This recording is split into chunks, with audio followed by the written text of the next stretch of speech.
কুরআনুল কারীমের 30 নং পারা 5 নং পৃষ্ঠায় সূরাতুত তাকবীরের মধ্যে আসছে আল্লাহ রাব্বুল আলামিন বলেন ইদাশ শামসু কুবিরাত ওয়া ইদান নুজুমু কাদারাত ওয়া ইদাল জিবালু সুয়িরাত ওয়া ইদাল Isharu উত্তিলাত ইদাশ Shamsu কুবিরাত when the sun gets dark আল্লাহ রাব্বুল আলামিন বলেন স্মরণ করো ওই সময়ের কথা যখন কিয়ামতের পূর্বে সূর্য আলোহীন হয়ে যাবে। সূর্য কি হয়ে যাবে?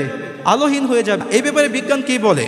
রিসেন্টলি বিজ্ঞান আধুনিক যন্ত্রের মাধ্যমে গবেষণা করে দেখতে পেরেছে সূর্যের মধ্যে হাইড্রোজেন গ্যাস আছে 55% আর হিলিয়াম গ্যাস আছে 44%, বাকি অন্যান্য গ্যাস আছে 1%। সূর্যের মধ্যে যে জ্বালানি আছে, সূর্য এই জ্বালানির মাধ্যমে অলমোস্ট 5 বিলিয়ন বছর আলো দিতে পারবে, এরপর আলোহীন হয়ে পড়বে। যখন সূর্য আলোহীন হয়ে পড়বে ওই সময় সূর্যের বাঁধন থেকে আমাদের পৃথিবী সহ নেপচুন প্লেটো যত গ্রহ আছে সবগুলো ছিটকে ছিটকে পড়ে যাবে, ঠিক কিনা বলেন? এরপরে আল্লাহ রাব্বুল আলামিন বলেন ওয়া ইদান নুজুমুন কাদারাত, স্মরণ করো এই সময়ের কথা কিয়ামতের পূর্বে যখন এই নক্ষত্রগুলো দিক বদিক ছিটকে ছিটকে পড়ে যাবে। কিয়ামতের পূর্বে নক্ষত্রগুলো দিক বদিক ছিটকে ছিটকে পড়ে যাবে। নক্ষত্র কাকে বলে? নক্ষত্র বলা হয় যা নিজস্ব আলো আছে। আমাদের পৃথিবী সূর্যের আলো নিয়ে চলে, তা পৃথিবী হচ্ছে গ্রহ আর সূর্য হচ্ছে কি নক্ষত্র। আমাদের পৃথিবীর চেয়ে সূর্য অলমোস্ট 13 লক্ষ গুণ বড়। এই সূর্যের চেয়ে আল্লাহ রাব্বুল আলামিন এই মহাবিশ্বের মধ্যে শত শত গুণ বড়, হাজার হাজার গুণ বড় নক্ষত্র রেখে দিয়েছেন। সূর্যের চেয়ে 80 গুণ বড় সেই নক্ষত্রের নাম হচ্ছে রিজেল। সূর্যের চেয়ে 700 গুণ বড় সেই নক্ষত্রের নাম হচ্ছে এন্টিয়াস।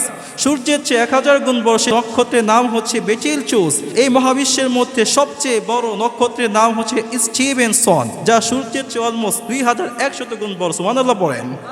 এই বিলিয়ন ট্রিলিয়ন অক্টোলিয়ন কোটি কোটি নক্ষত্র মিলে একটা ছায়াপথ বা গ্যালাক্সি তৈরি হয়। আমাদের সৌরজগৎ যে গ্যালাক্সিতে অবস্থিত সেই গ্যালাক্সির নাম হচ্ছে মিল্কওয়ে গ্যালাক্সি। আল্লাহ রাব্বুল আলামিন এই মিল্কওয়ে চেয়ে হাজার হাজার গুণ বড়, শত শত গুণ বড় গ্যালাক্সি এই মহাবিশ্বের মধ্যে তৈরি করেছেন।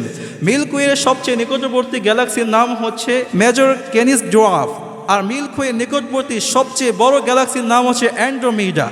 এই বিলিয়ন ট্রিলিয়ন অক্টোলিয়ন গ্যালাক্সি মিলে প্রত্যেকটা গ্যালাক্সির মধ্যে বিলিয়ন ট্রিলিয়ন অক্টোলিয়ন কোটি কোটি নক্ষত্র রয়েছে। এই সবগুলো মিলে এই মহাবিশ্ব কি হয়েছে? তৈরি হয়েছে। কিয়ামতের পূর্বে এই মহাবিশ্বের সব নক্ষত্র দিক বদিক ছিটকে ছিটকে পড়ে যাবে, ঠিক কিনা বলেন? এজন্য আল্লাহ রাব্বুল আলামিন বলেন ওয়া ইদান নুজুমুন কাদারাত, স্মরণ করো এই সময়ের কথা যখন কিয়ামতের পূর্বে এই নক্ষত্রগুলো দিক বদিক ছিটকে ছিটকে পড়ে যাবে, ঠিক কিনা বলেন? এই গোটা বিশ্ব কি হয়ে গেল? ধ্বংস হয়ে গেল কিয়ামতের পূর্বে। এখন আল্লাহ কি করবেন? এখন আল্লাহ কি করবেন? এই জন্য কুরআনুল কারীমের 17 নং পারা 10 নং পৃষ্ঠায় সূরাতুল আম্বিয়ার মধ্যে আসছে আল্লাহ রাব্বুল আলামিন বলেন ইয়াউমা নাতুইস সামাআ কাতাইয়িস সিজিল্লি লিল কুতুবি কামা বাদানা আউওয়াল খালকিন নুঈদুহু ওয়া'দান আলাইনা ইন্না কুন্না ফাইলিন। সুবহানাল্লাহ পড়েন।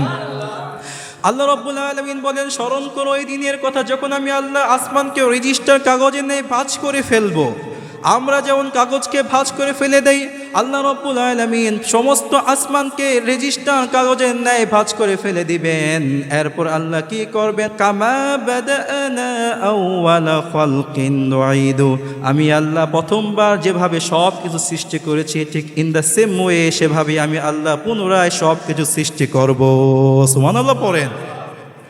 ওয়াদান আলাইনা ইন্না কুন্না ফাইলিন, আর এটা আমার জন্য করা কর্তব্য, অবশ্যই আমি এটা করেই ছাড়বো, ঠিক কিনা বলেন?